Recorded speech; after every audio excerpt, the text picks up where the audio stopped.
Ang nagpadala sa akin ay ang aking mga magulang. Ang mga nagpadala sa akin sa paaralan ay aking mga magulang. People who brought me here to the high school, I guess, were my parents. I appreciate them for giving me the opportunity to go here. Pero hindi ko kaagad napansin kung gaano kalaking pribilehiyo na mag-aaral sa mataas na paaralan. Nung isilang ka sa mundong ito, laking tuwa ng magulang mo at ang kamay nila. Maraming dahilan para magtrabaho mabuti ang isang anak, makabawi sa hirap ng pagpapaaral, para malaman nila kung ano yung potential nila. Pero isang aspeto lang yun. Kung mag-aaral ka talaga mabuti, maaaring isa yun sa dahilan, pero hindi lang yun ang dahilan. Aral ka dahil gusto mo. Gusto mong matuto, gusto mong may mangyari sa buhay mo, gusto mong pakita sa sarili mo na kaya mo to. Dahil mahal mo magulang mo. Mahal mo, may respeto ka sa kanila, mahal mo sarili mo, you owe it to yourself to work.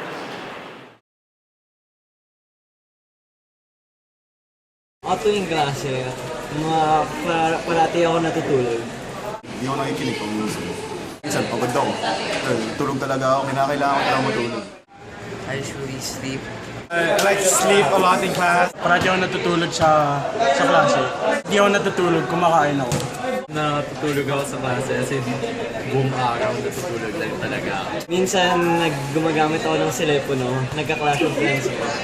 Talking to a friend to like my seatmates. Laughing a lot during class. Throwing pieces of paper at my classmates' heads. I cram a lot of sleep and I sleep sometimes. So Cramming, I guess. Alam mo ba dito ng mga magulang mo? Siyempre hindi, kasi mali yung ginagawa ko. Hindi alam ng mga parents ko na yung mga ginagawa ko sa klase. Sometimes, but most of the time. Hindi naman kailangan malaman. I don't think they know how often I do it. Konsensya ka ba na ginagawa mo mga bagay na ito? Oo naman. Pero mahirap talaga baguhin ang mga ganitong habits.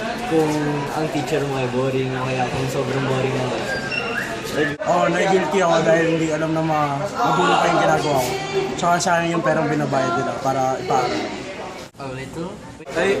I feel bad kaso nakakapag-aaral pa rin naman ako. So, Hindi naman masyado kasi kung yung ginagawa ko medyo kailangan ko talaga. No, honestly, sometimes no. I feel happy that I had fun, but I guess it's also bad.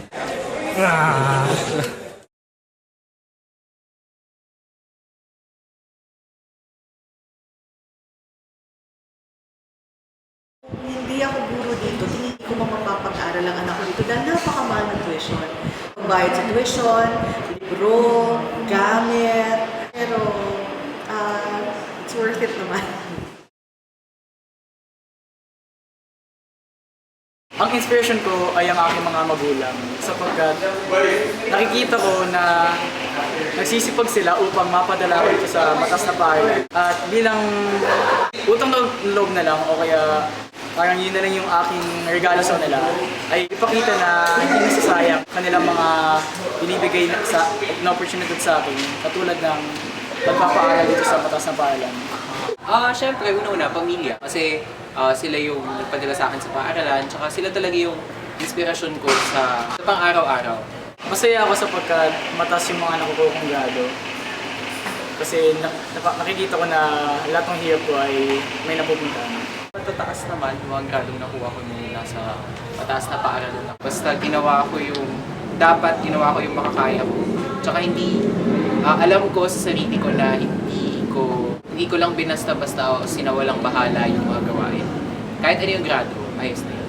I'm a consistent honors student. Lowest I think I got ever was third honors. But more or less, consistent third or second for the past 4 years. Masaya yung mga magulang ko sapagkat nakikita nila na may napupuntahan yung aking mga paghihirap, lalo na pag nag-aaral ako sa bahay. Pati masaya din sila sapagkat alam nila na ang pagpapaaral nila sa akin dito ay hindi nasasayang. Tutuwa naman sila sa naging katayuan ko at sa mga gradong nakuha ko nung nasa paaralan ako. I'm pretty sure that my parents are satisfied with my grades. Even if I fail the subject or something, or kahit mababang honors lang. Kasi hindi lang naman, basehan ang grades sa pagmamahal nila para sa akin.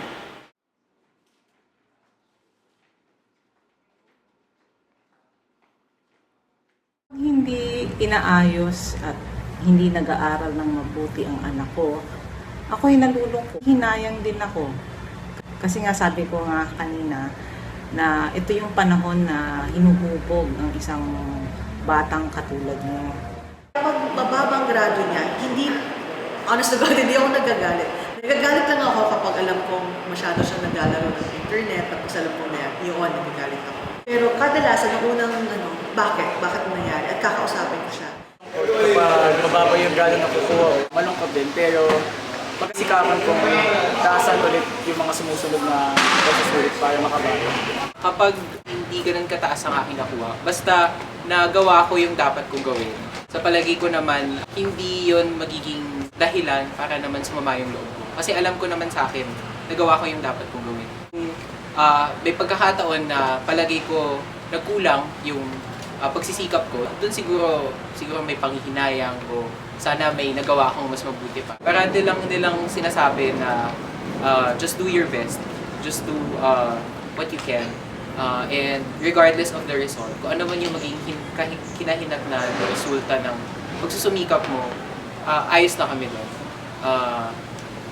Anak ka pa rin namin. Well, whenever I get low grades, I'd always feel bad. I'd kick myself a lot. Minsan, nagagalit talaga ako pag mababa ang grades ko. Pero after that, I try to forget it and I try to move on and I try to improve myself to get even better grades. When I got third honors, my parents were really mad. They knew naman I could do better. But they didn't necessarily get mad because third honors is a pretty big achievement if you ask. Pero sa huli naman, kung papansinin ninyo, hindi naman talaga ganun kahalaga yun. Kapag pinalikan mo yung mga karanasan mo sa high school, hindi mo naman naaalalahanin yung mga grado mo. Hindi mo naman naaalalahanin kung naka-A ka ba o naka-B ka ba dito sa asignaturang to. Mas naaalala mo yung mga pagkakaibigan, yung mga leksyon o mga turo na pinamahagi sa inyo ng inyong mga guro na palagi ko lampas o labas dun sa formal na mga akademikong gawain. I guess one of the biggest things that I can show gratitude to my parents is to share what I've learned here in the Ateneo to others. Not just what I've learned in the academic side, but also in the formative side, like being a man for others. I think that's the more important thing, rather than being able to tell how many provinces there are in the Philippines or being able to solve a math equation. I think they'd be more proud of me reaching out to those less fortunate than us. Hindi sukatan ang grado. Basta, sabi ko nga, magawa ko lang yung sa abot ng makakaya ko. Kung mahigitan ko man yun, labis na yun, bonus na yun, di ba? Pero sa akin, at sabi din naman ng mga magulang ko sa akin, basta gawin ko lang yung pinaka makakaya ko. At matutuwa na sila doon. Kasi hindi mo naman pwedeng pilitin kung hindi talaga kaya. Ang ko na galingan ng anak ko sa paaralan. Kailangan niya ito para matuto siya. Yung para sa sarili niyang kapakanan. Ito yung panahon na kailangan niya matuto ng maraming bagay. At lahat ng ito, kailangan niya para maging isang ganap na tao, na individual, para din sa kanyang pag-unlad. At higit sa lahat, para makatulong sa iba.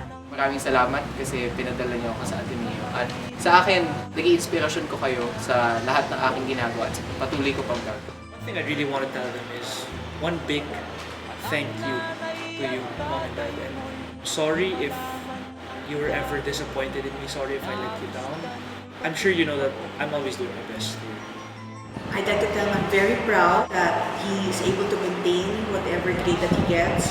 I told him, I've always assured him, honors are just they're just incentives. What matters is he works hard. He will never ever disappoint me. I will always be proud of him. I just hope that he doesn't disappoint himself and regret saying that I didn't do enough. But the way he's been doing, I know he's doing enough and I'll be proud of him whatever he does. Ngayon nga ay malaki ka na, nais mo'y maging malaya, di man sila payag, walang magagawa.